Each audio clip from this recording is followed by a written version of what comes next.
Mabisa nga ba ang lumot na pain dito sa ilog? Tara, samahan niyo kami mamingwit dito sa ilog ng Barangay Rangay, Cabanatuan, Isabela. Dalawa lang pala kami dito ni Pare Oyads. Busy pa kasi yung mga kapanda namin eh. Dito nga ay kakasimula ko pa lang pero tinatawag na ako ni Pare Oyads. May huli daw siya malaki.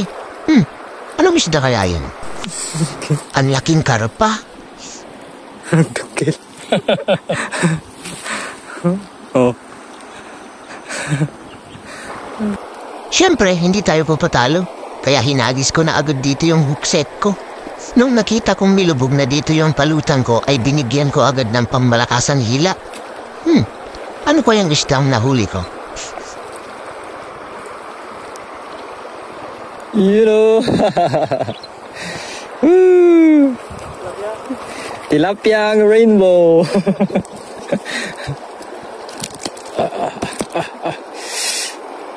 Rainbow nga pala ang tawag namin dyan dahil iba't iba ang kulay pag naaarawan. Siyempre, hahagis ulit tayo ng hookset dito para makarami. Kakahagis ko pa nga lang dito ay kinakain na agad yung aking pain. Kaya nung nilibog na yung aking palutang ay hinila ko na agad. Oh! Ano kaya? Ay, inis! Tanggal! Sayang, karpa. Malaki, lagi.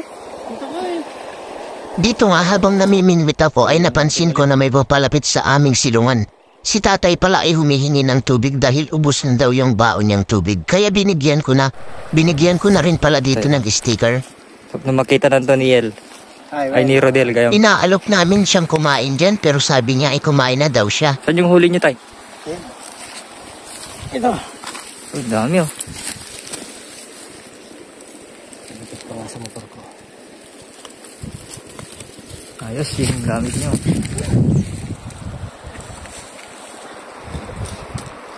Mabalik tayo sa pamimingwit mga master para makarami ng huli.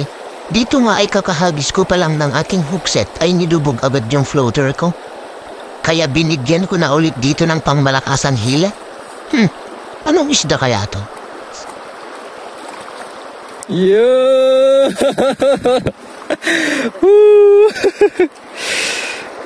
Yes! Tilapiyang tunay!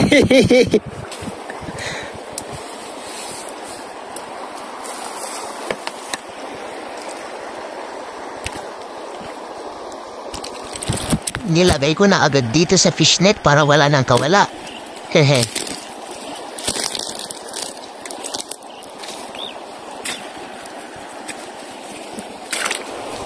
Dito nga ay halos mag-iisang oras na akong hagis ng hagis pero wala nang kumakagat. Kaya naisipan na naming umuwi. Pero bigla akong tinawag dito ni Pare Oyads dahil may huli daw siya malaki. Ano pa yung isda yun?